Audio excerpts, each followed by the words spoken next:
get period specific details and to make sure the situation is something that like potentially could have happened or maybe a realistic situation. Can you talk more about like what kinds of research you were doing?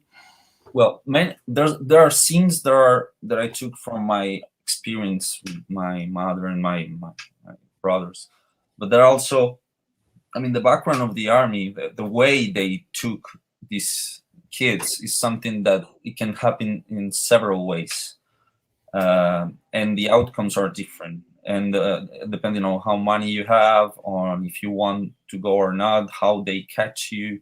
So I was interested in I went through the army, and I talked to many soldiers and people, but also people because here in Colombia, people from my age, around 30,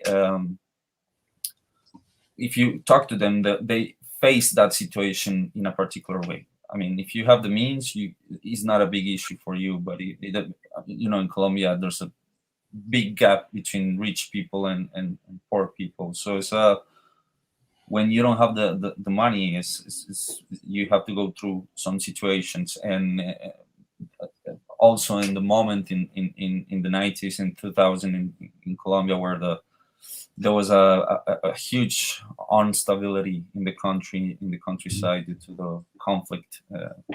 So those issues I had to research by talking and reading a lot, like also reading like things from books or from internet articles and things like that, to see how will be the way I put this character. There is very, I mean, I wanted to do this story about her, very kind of intimate, but also like having this background that was kind of affecting her everyday life. So it was like this. I was trying to keep this balance, but the main research came from this background of the army.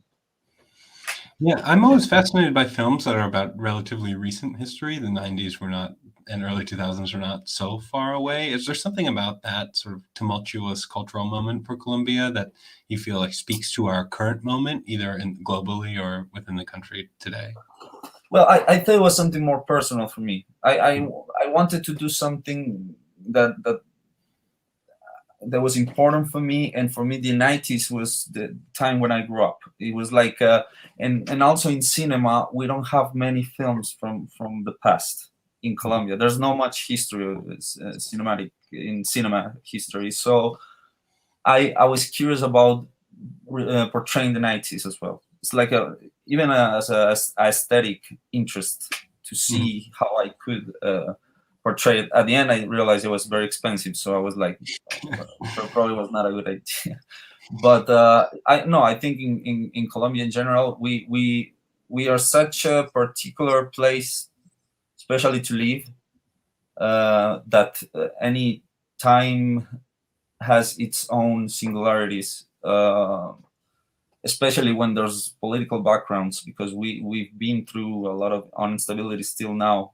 For instance, now it's curious because now there's a lot of instability because the newer generations are more reluctant to the establishment as it is, like the way that things work usually.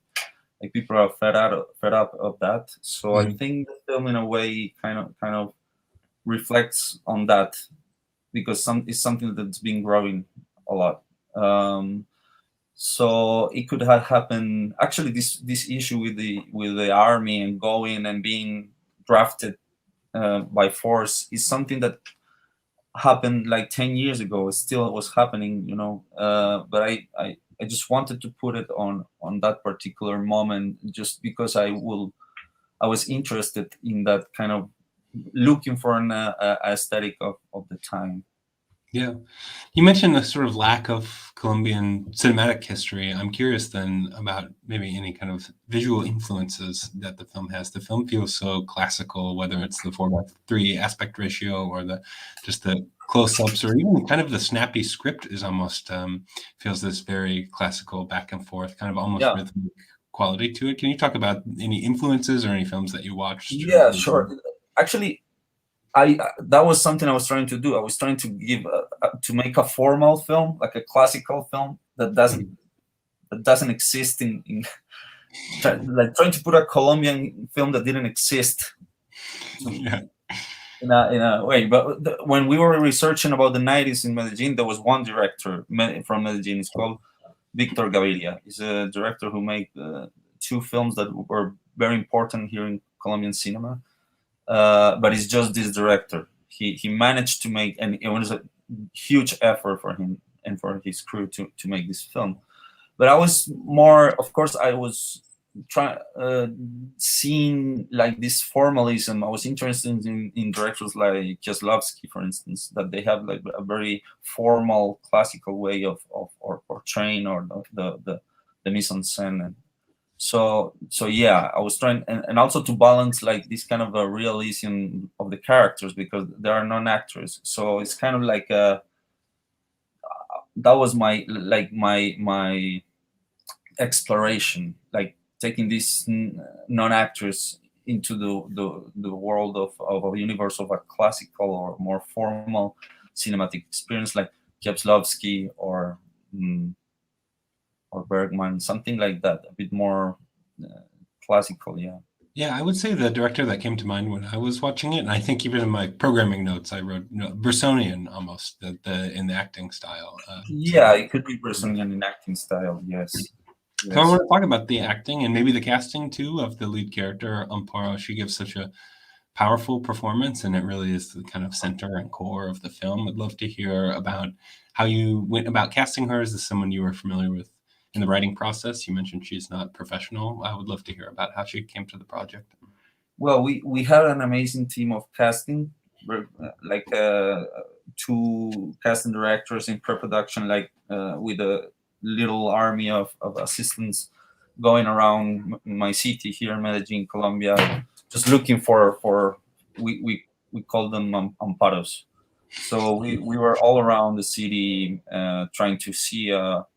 We I was not looking particularly for a non-actress. So I was just open to everything, but we casted a lot. We made a lot of tests, let's say, and we were looking for somebody who could act in a way, who could be true to the camera at the same time, but also can have like this face, because we also knew how the film was going to be shot, and we knew that the face was very important, the expressions, the way she talked.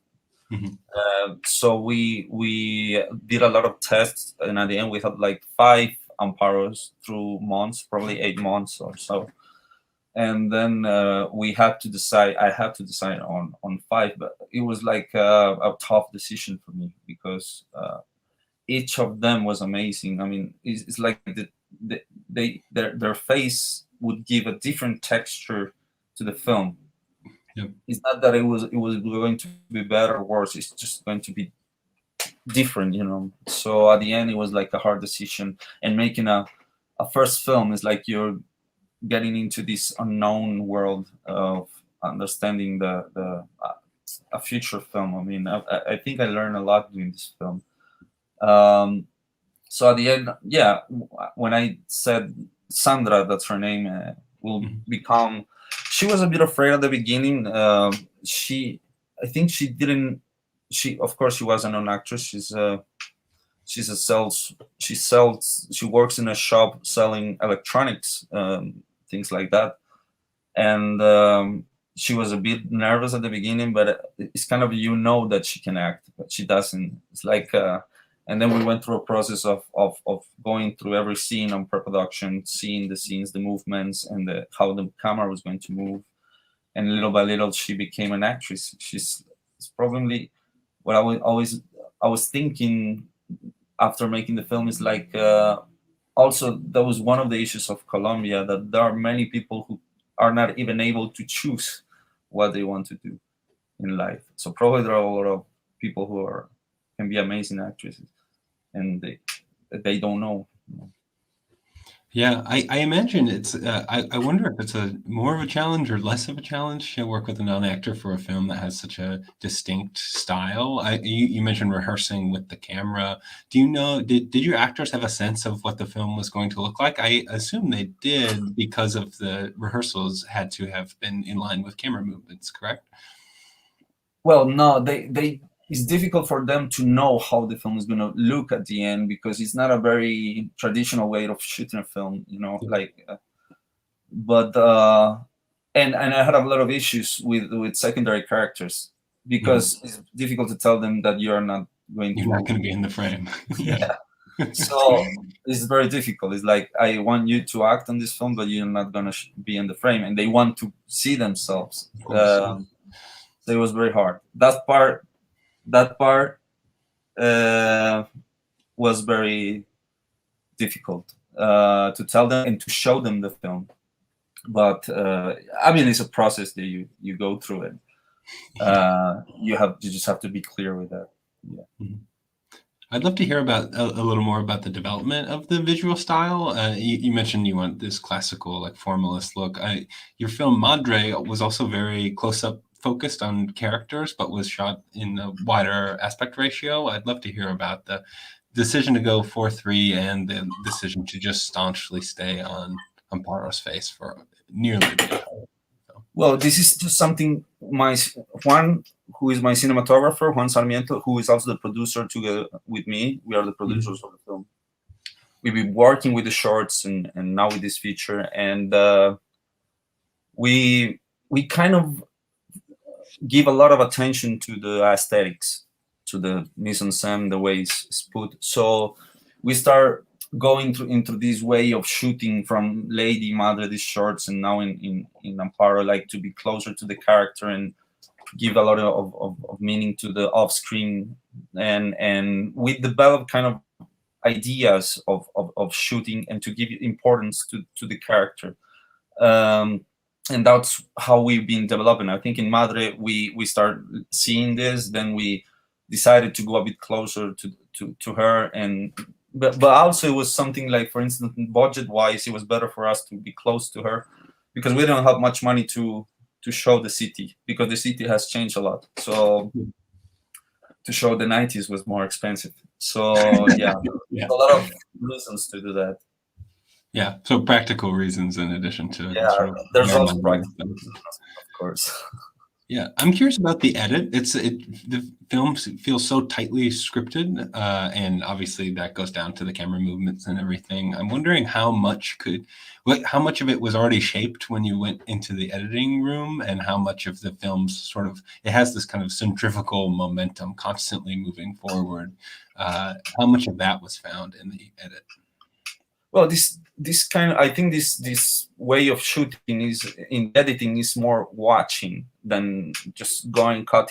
Just we had to watch a lot the whole film, to feel it, instead of trying things out within the scenes. We were actually editing during the shooting a bit. We were sending to the editor the pieces, and he will build the stuff. Yeah, that was the way. I think this is a way of editing where you have to feel it and watch it. I mean, if you watch just one scene, because the scene is there, and so it's like it's more watching the whole film and see how it is balanced throughout. But there are also I shot more things that didn't eventually come to the film.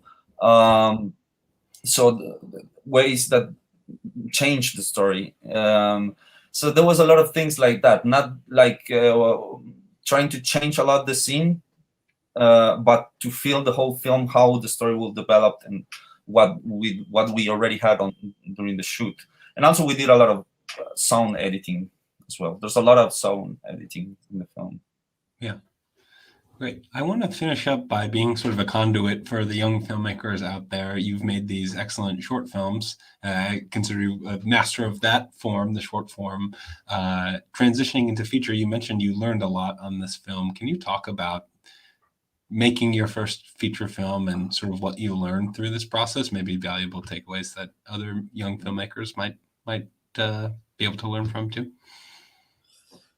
Well, it's difficult because I think every experience is quite particular in every filmmaker. I have to say that at the beginning I struggled a lot to make this film, and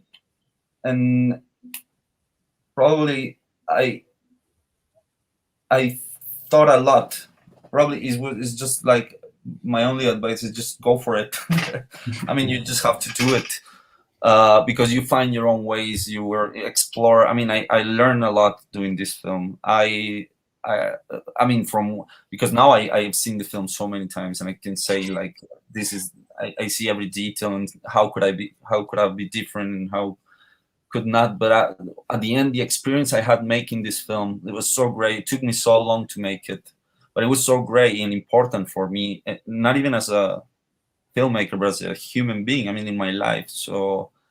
Um, so it's just go for it. I mean, I'm a professor as well, and I try to tell the students, just don't think much about it. Just go for the future, and just write it and do it. Yeah. Great. Well, we are thrilled that your first feature was able to screen here at the 57th Chicago International Film Festival. We've obviously been great fans of your work for a long time. So thank you for sharing the film with I'm us. also a big fan of the festival. Yeah. I hope to be there in person at some point. We have to get you here in person. You've had too many films win prizes here to not have you come and attend in person. So thank you, Simone. Thank you for being here today and for the film. Thanks to you. Bye-bye.